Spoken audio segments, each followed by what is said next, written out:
여러분, 연말입니다. 송년주일입니다. 이때가 되어지면 우리가 늘 한 해를 돌아보며 결산을 하죠. 그런데 우리가 좋은 열매와 결실들이 좀 날마다 가득하면 참 좋을 텐데, 때때로 우리가 열심히 수고하고 노력하고 믿음으로 살았다고 생각을 했는데 좋은 열매가 없을 때가 있어요. 그래서 참 낙심이 되어지거든요. 그죠? 때때로 예수 믿지 않는 사람이 더 좋은 열매를 거두고 더 좋은 결실을 거두는 것 같이 보여질 때도 있습니다. 그럴 때마다 좀 절망스러움이 우리 가운데 찾아올 때가 참 많잖아요. 그런데 우리가 기억해야 될 사실이 한 가지가 있습니다. 2025년도 우리 인생 전체로 놓고 보면 한 과정이라는 사실이에요. 오늘도 사실 한 과정이죠. 과정을 바라보며 불평하지 말고 결국 최후 승리를 얻는 그 날이 있다는 것을 바라보고 우리가 멈춰서지 않고 믿음의 걸음을 걸어가야 된다는 것이죠. 미국의 한 불신자가 있었습니다. 이 사람이 농부였는데 교만한 생각으로 기독교 잡지에 다음과 같은 투고의 글을 냈습니다. 나는 하나님도 모르고 예수님도 모릅니다. 그러나 나는 지난 봄에 경작하여 파종을 했고 여름을 무사히 넘겨 가을엔 풍성한 수확을 거두었습니다. 내 수확은 이웃에 사는 기독교인들보다 엄청나게 많습니다. 하나님의 판결을 짐작할 수 없지 않습니까? 많이 거둔 나는 불신자이고 적게 거둔 자는 바로 기독교인인데 이게 무슨 말입니까? 하나님 진짜 살아계시는 것 맞습니까? 이런 투고를 낸 거예요.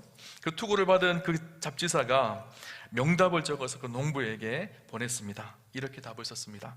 하나님은 연말에 결산하지 않습니다. 인생의 마지막에 결산합니다.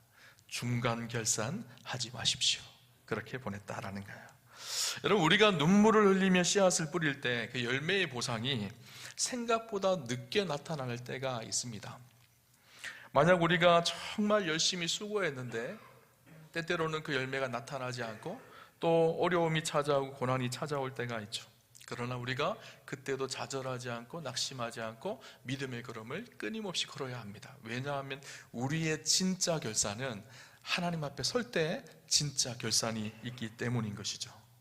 그 결산의 때를 바라보면서 우리의 믿음의 걸음을 멈추지 않고 걸어가고 또 걸어가야 합니다. 정말 중요한 것이 있습니다. 시작이 아름다운 것도 중요하지만 아름다운 시작보다 더 중요한 것은 아름다운 끝입니다. 결산을 잘 맺고 끝이 아름다워야 합니다. 그래서 이런 말이 있죠. 아름다운 시작보다 아름다운 끝을 선택하라. 여러분, 끝을 잘 맺는 것, 우리의 인생의 최종 결산의 때가 있다는 것을 기억하는 것, 그 결산을 바르게 하는 것이 진짜 축복된 인생이라는 거예요. 오늘 본문의 말씀은 로마서 8장 28절 말씀은 우리가 너무 잘 아는 말씀이죠.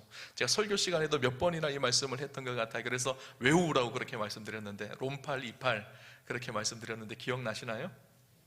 다 외우셨나요? 한번 외우시는 분들은 한번 외우시고 못 외우시는 분들은 성경책을 보시고 우리 같이 한번 암송해 보도록 하겠습니다. 시작. 우리가 알거니와 하나님을 사랑하는 자 곧 그의 뜻대로 부르심을 입은 자들에게는 모든 것이 합력하여 선을 이루느니라. 아멘. 많은 그리스도인들이 참 좋아하는 말씀이 바로 로마서 8장 28절 말씀이죠. 모든 것이 합력하여 선을 이루느니라. 이 말씀을 참 좋아합니다. 모든 것이 합력하여 선을 이룬다라는 의미가 무엇일까요?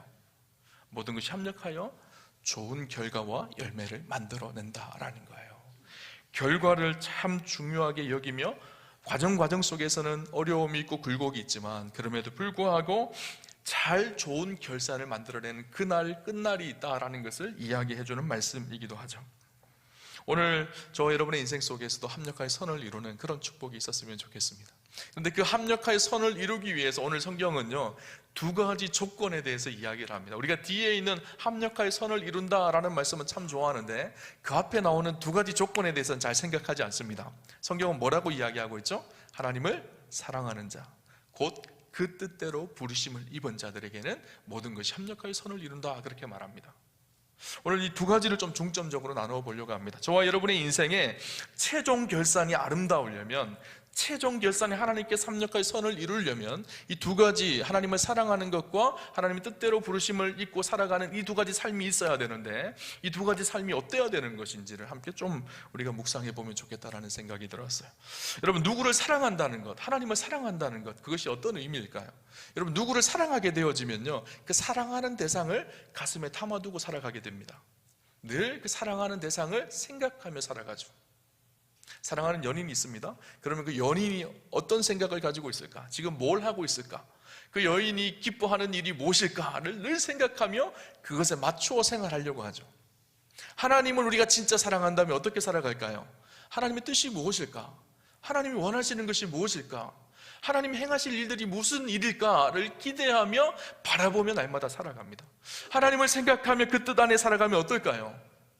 이제는 내가 원하는 대로 행동하는 것이 아니라 내가 사랑하는 그 하나님의 뜻이 무엇인지를 분별하며 그 뜻 안에서 행하려고 노력을 합니다. 신앙생활을 한다라는 것은 내가 의지를 들여서 단순히 노력하는 것이 아니라 진짜 하나님을 사랑할 때 우리의 삶 속에 바른 신앙생활의 삶의 모습이 나오게 되어지는 것이죠. 그럼 어거스틴은요 이런 말을 했습니다. 하나님을 사랑하십시오. 그리고 원하는 대로 행하십시오.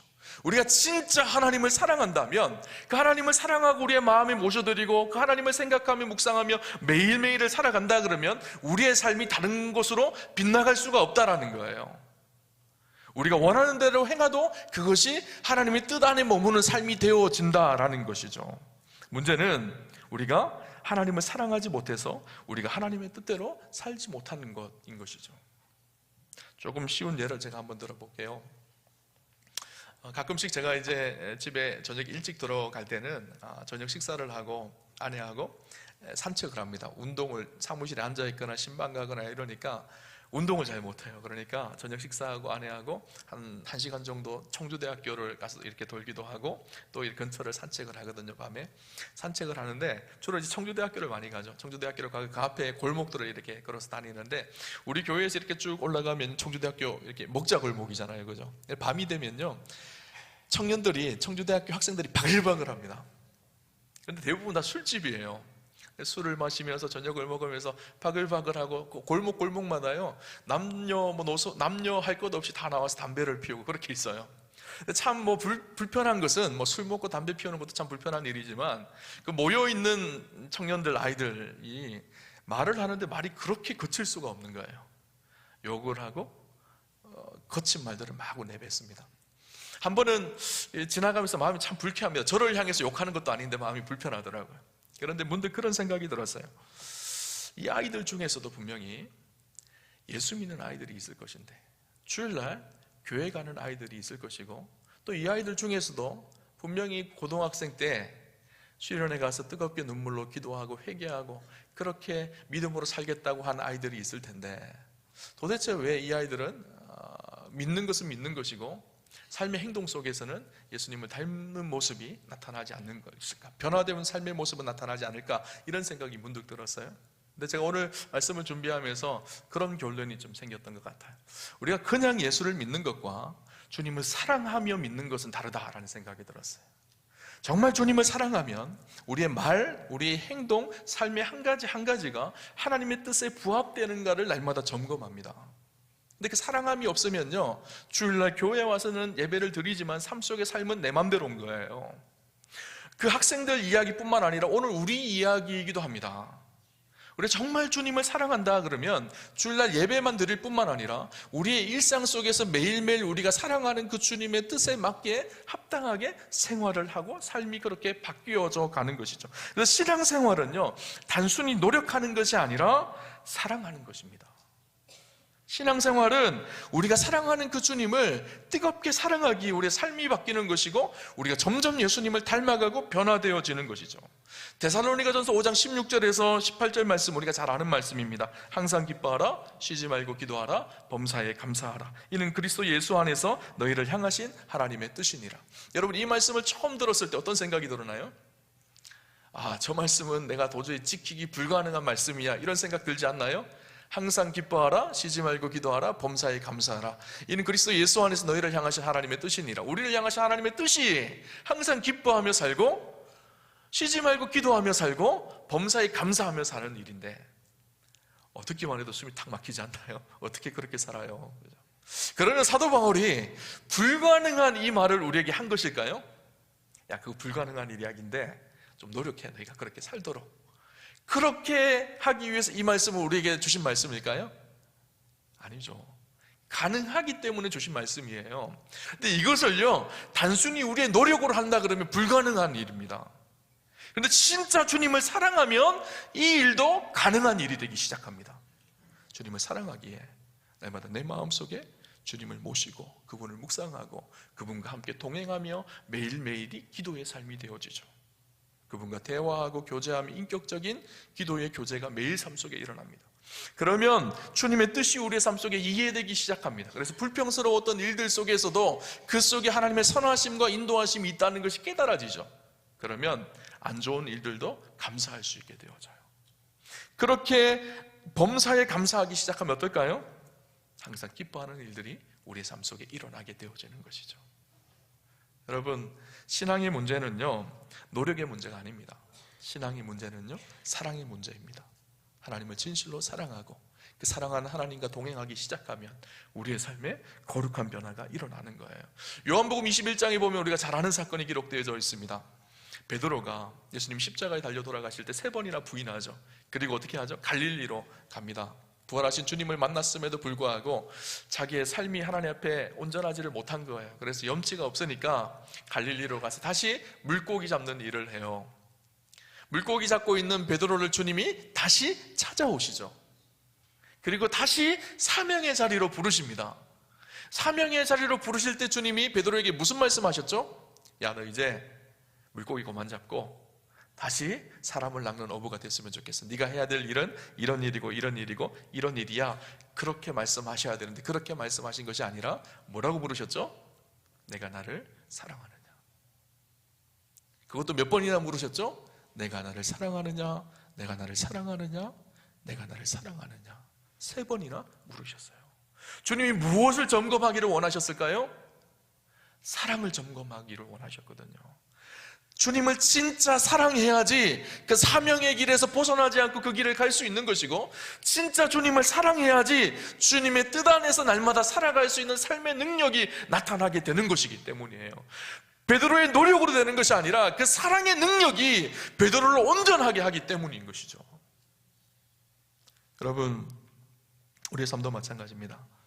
우리가 믿음으로 살아갈 때 참 점검해야 될 것이 있어요. 내가 주님을 사랑하는지.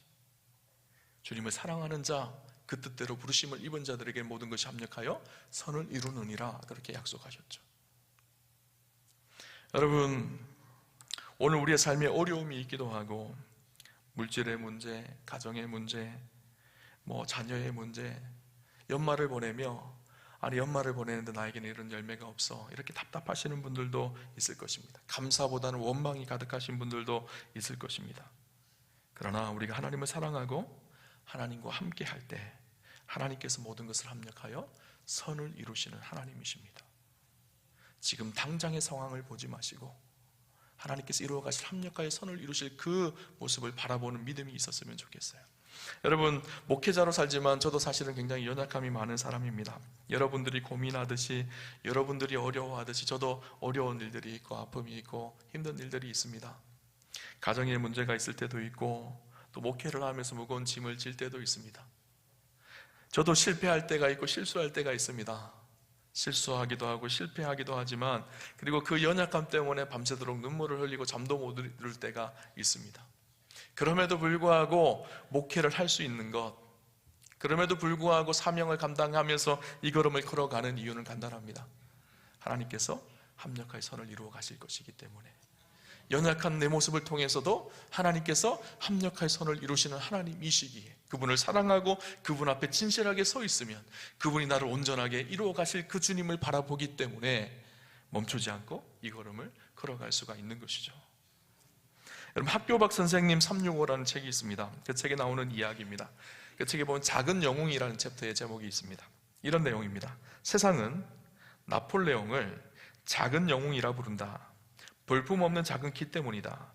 그러나 이 작은이라는 수식어 때문에 영웅이라는 명사가 더 돋보이는 것이다. 작은 영웅 하니까 영웅이라는 글자가 더 돋보이다라는 말이에요. 만약 그가 큰 영웅이었다면 감동과는 거리가 먼 일이었을 것이다. 그래, 크니까 너 잘났어, 이렇게 사람들이 이야기한다라는 거예요. 그런데 당신이 지금 보잘것없는 수식어를 들고 있다. 작은, 가난한, 약한, 촌스러운, 그러나 수식어가 보잘것 없을수록 뒤에 따라붙는 명사가 더 빛난다. 작고 가난하고 약하고 촌스러운 당신, 이제 당신이 들고 있는 초라한 수식어 뒤에 당신이 꿈꿔온 멋진 명사를 붙일 차례이다. 초라하고 연약하고 작은 우리의 인생이지만 우리의 인생 뒤에 하나님께서 멋진 명사를 합력하여 선을 이루셔서 붙이실 것입니다.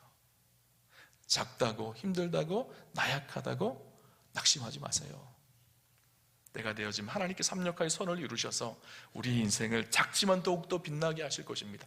주님은 약한 자를 들어서 강한 자를 부끄럽게 하시는 분이세요. 지혜 없는 자를 들어서 지혜 있는 사람을 부끄럽게 하시는 분이 하나님이시죠. 우리가 그 하나님을 신뢰하기에 때때로 실수하기도 하고 연약하기도 하지만 그럼에도 불구하고 주님 사랑하며 신실하게 이 걸음을 걸어갈 수가 있는 거예요. 그렇죠? 또 한 가지 생각해야 될 두 번째는 무엇인가 하면요, 그 뜻대로 부르심을 입는다라는 것입니다. 여러분 영어 성경으로 보니까 according to his purpose라고 되어 있습니다. 그의 목적대로, 목적을 따라서 이렇게 되어 있어요. 우리 인생을 향하신 하나님의 목적이 있다라는 거예요. 저와 여러분을 향한 하나님의 특별한 목적과 이유가 있습니다. 여기 있는 분들은 아무도 그저 그런 인생 한 명도 없습니다. 하나님의 다 뜻을 가지고 계시고 목적을 가지고 계십니다. 그리고 그 목적대로 우리 인생이 아름답게 하나님 앞에 드려지기를 원하시는 것이죠. 여러분, 하나님이 쓰신 하나님 나라의 큰 역사의 드라마가 있습니다. 그 역사의 드라마에 저와 여러분이 맡은 배역들이 다 있다라는 거예요. 하나님의 역사의 주인공으로 우리를 한 사람 한 사람을 세우셨다라는 거예요.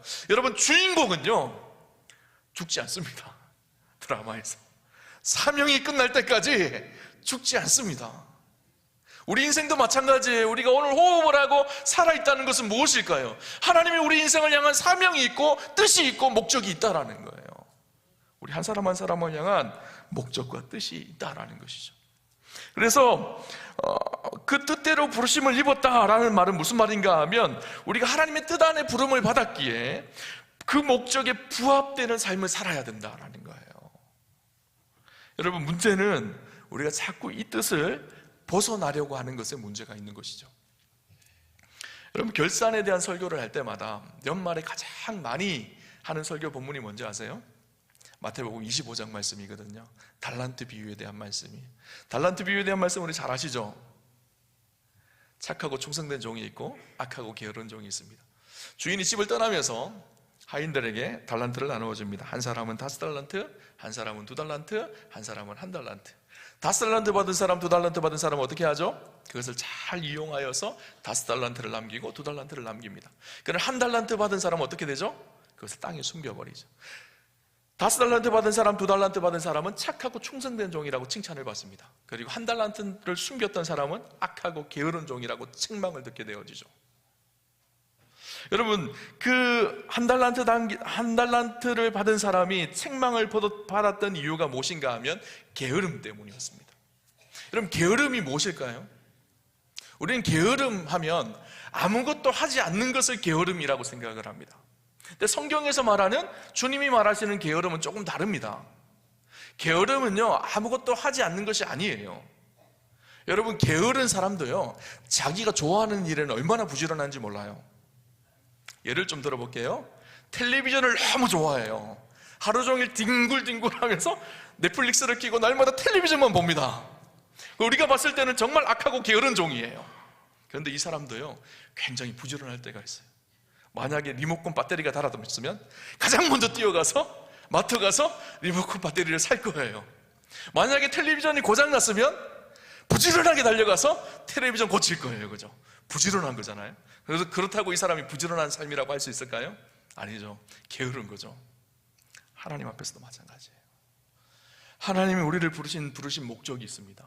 그 목적에 부지런히 살아가는 것이 부지런함이에요. 근데 우리의 욕심과 욕망을 따라서 우리가 즐기는 세상의 것들에 따라서 내가 좋아하는 그것에 부지런한 것은 하나님 보시기에는 부지런한 것이 아니에요. 악하고 게으른 거예요. 하나님의 뜻에 합당하게 우리에게 맡기신 각각의 그 재능대로 하나님 그것을 아름답게 부지런하게 사용하기를 원하세요. 그것이 부지런함이거든요. 세상에서 너무너무 부지런하게 삽니다. 내가 돈 벌기 위해서는 열심히 살아갑니다. 세상의 명예를 위해서 열심히 살아갑니다. 그러나 주님이 우리에게 맡기신 사명과 목적을 위해서는 게으러요.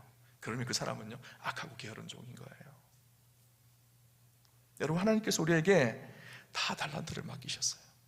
어떤 사람은 그렇게 이야기합니다. 주인이 나에게 맡겨주신 달란트가 너무 작아. 나는 1달란트밖에 되지 않아. 그렇게 말하는 사람들이 있어요. 여러분, 1달란트의 금액이 얼마인지 아세요? 결코 작은 금액이 아니에요.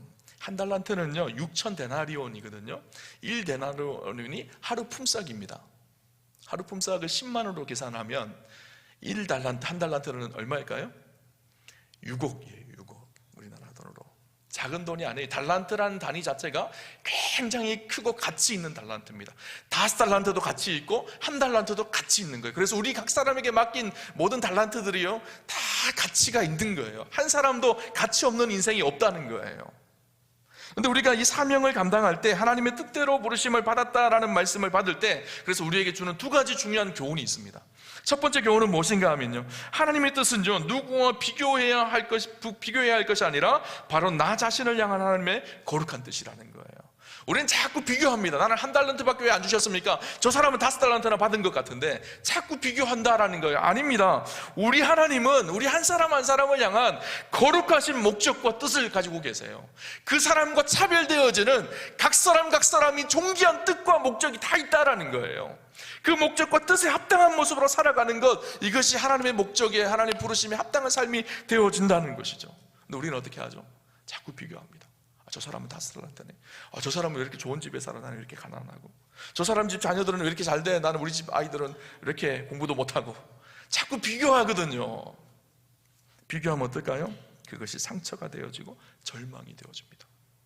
아니에요. 비교할 필요가 없어요. 우리 한 사람 한 사람이 하나님 앞에 다 존귀한 사람들이에요. 존귀한 가치를 부여해 주셨고 존귀한 일을 위해서 우리를 부르신 거예요. 베드로를 한번 생각해 볼까요? 베드로는 비교하기를 굉장히 좋아했던 사람인 것 같아요. 베드로가 예수님의 12제자 중에 수제자였잖아요. 그죠? 그래서 예수님이 가는 곳곳마다 베드로가 늘 따라다닙니다.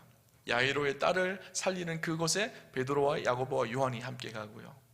변화산에 변화되어지는, 예수님 변화산에서 올라서 변화되어질 때도 베드로와 야고보와 요한이 함께 올라갑니다. 3명이 특별했던 것 같아요. 예수님과 더 가까웠던 것 같아요. 그래서 늘 베드로는 자부했습니다. 내가 다른 제자들보다 더 충성스러운 사람이고 다른 제자들보다 내가 더 믿음 있는 사람이고, 이렇게 생각을 했던 것 같아요. 자기가 으뜸이라는 거예요. 그래서 최후의 만찬 때 예수님께서 너희가 모두가 다 나를 버릴 것이다, 그렇게 말씀하거든요. 그때 베드로가 완강히 이것을 부인합니다.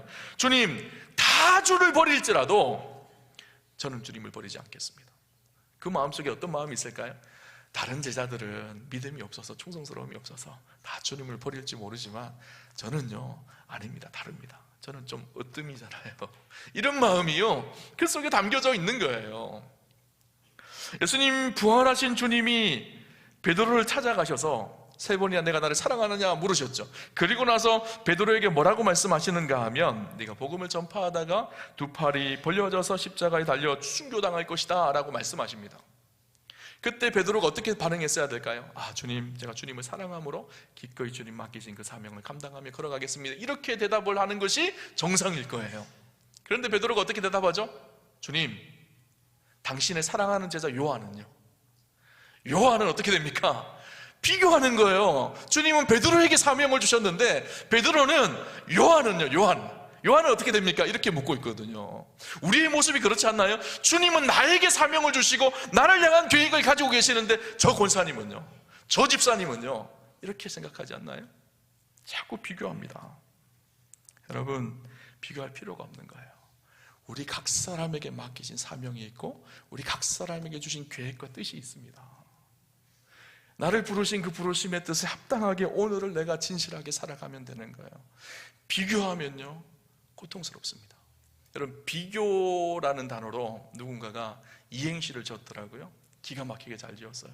한번 운을 한번 좀 띄워주시기를 바랍니다. 한번 운을 띄워주실까요? 비참해지거나 교만해진다. 비교하면요, 비참해지거나 교만해집니다. 다른 사람보다 내가 조금 더 낫다고 생각하면 그때부터 교만하기 시작합니다. 다른 사람보다 내가 좀 못하다고 생각하면요, 그때부터 비참해지는 거예요.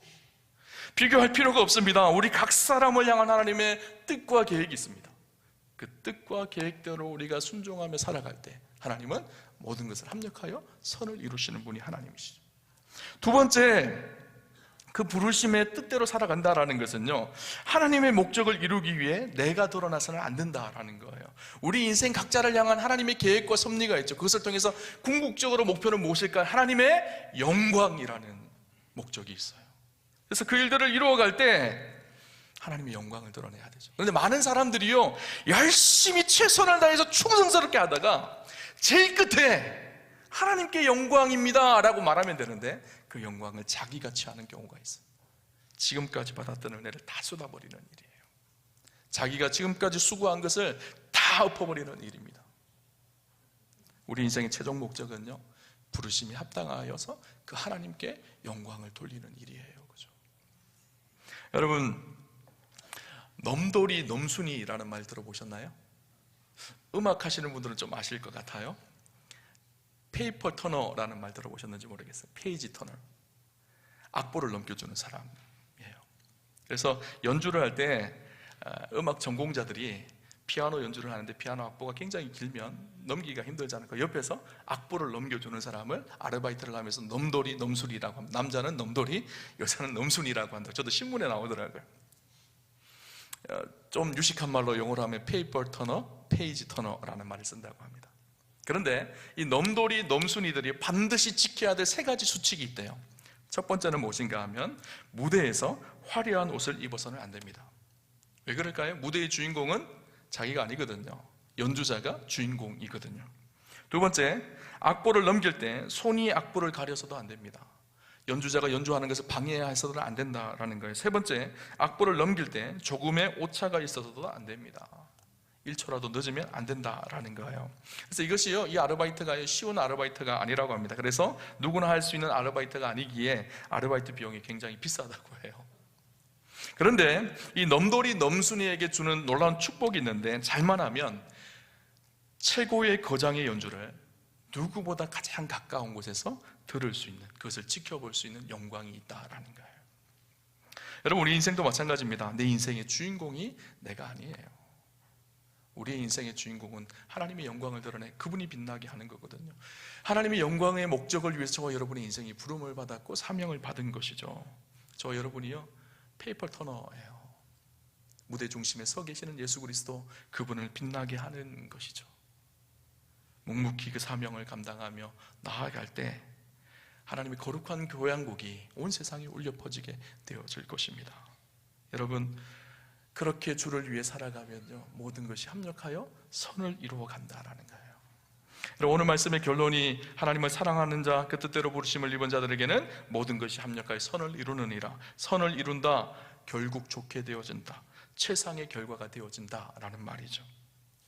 오늘 본문의 말씀은 그 결과에 대한 이야기를 우리에게 해주고 있습니다. 결국 선을 이루게 된다는 것이죠. 창세기 50장 20절 말씀에 놀라운 약속의 말씀을 요셉이 하는 고백이 있습니다. 당신들은 나를 해하려 했으나 하나님은 그것을 선으로 바꾸사 오늘과 같이 많은 백성의 생명을 구원하게 하시려 하셨나니. 요셉을 한번 생각해 볼까요? 요셉의 인생이 굉장히 파란만장한 인생이었죠. 굴곡이 있는 인생이었었어요. 형들에게 팔려져서 애굽에 끌려가 종살이를 합니다. 그곳에서 억울한 누명을 쓰고 감옥에 가죠. 죄명이 뭐였죠? 강간범이었었어요. 얼마나 억울해요? 감옥에 들어가서도 어떻게 되죠? 술 맡은 관원장이 꿈을 해석해 줍니다. 금방 풀려날 줄 알았는데 그러지 못하고 오랫동안 감옥에 갇혀 있습니다. 그 과정 속에서 얼마나 억울하고 고통스러울까요? 불평을 해도 한없이 불평해야 될 인생이 요셉의 인생이거든요. 놀랍게 성경에 요셉이 불평하는 이야기가 하나도 나오지 않아요. 오늘 설교의 표현을 빌리면 중간평가 한 번도 하지 않습니다. 그리고 마지막 고백이 무엇인가 하면 그 고백인 거예요. 창세기 50장 20절. 당신들은 나를 해하려 했으나 하나님은 그것을 선으로 바꾸사 오늘과 같이 많은 백성의 생명을 구원하려 하시려 하셨나니. 요셉이 형들에게 하는 말이거든요. 형들이 요셉을 팔아버렸잖아요. 그런데 요 형들은 나를 해하려고 나를 팔았지만 하나님께서 그것마저도 합력하여 선을 이루셔서 오늘과 같이 많은 생명을 구원하게 하셨다라는 거예요. 인생의 결론을 합력하여 선을 이루신 하나님의 뜻을 보게 되어진 것이죠. 여러분, 한 해를 보내면서요, 어떤 분들은 그런 생각이 들 거예요. 내가 정말 2025년은 최선을 다했는 것 같은데 이렇게 열매가 없을 수가 있나. 그런데 여러분, 이것도 과정입니다. 중간평가하지 맙시다. 최종 우리가 서야 될, 하나님 앞에 서야 될 그 날이 있습니다. 그때 최종 결론이 맺어지는 그때가 있는 것이죠. 우리의 인생의 굴곡을 통해서 하나님은 우리를 더 빚으시고 온전하게 하시고 합력하여 선을 이루시는 분이 하나님이시죠. 이사야 43장 1절에 보면 이렇게 말합니다. 야곱아, 너를 창조하신 여호와께서 지금 말씀하시느니라. 이스라엘아, 너를 지으신 이가 말씀하시느니라. 너는 두려워하지 말라. 내가 너를 구속하였고 내가 너를 지명하여 불렀나니 너는 내 것이라. 하나님 뭐라고 말씀하시죠? 너는 내 거야, 이렇게 말씀하시는 거거든요. 여러분, 너는 내 거야, 이 말이 무슨 말인지 아세요? 남자친구가 여자친구한테 프로포즈 할 때 너 이제 내 거야 이렇게 고백하면요, 내가 평생토록 이 여자를 책임지겠다라는 거예요. 내가 먹여주고 입혀주고 살겠다라는 고백이거든요. 하나님께서 우리를 향해서 너는 내 것이야 라고 하시는 말씀이 무슨 말일까요? 내가 책임질게, 네 인생 내가 책임질게, 내가 붙들게, 그 약속의 말씀이죠. 여러분, 한 해를 마감하며 억울하고 고통스럽고 힘든 일이 있으신가요? 중간평가 하지 맙시다.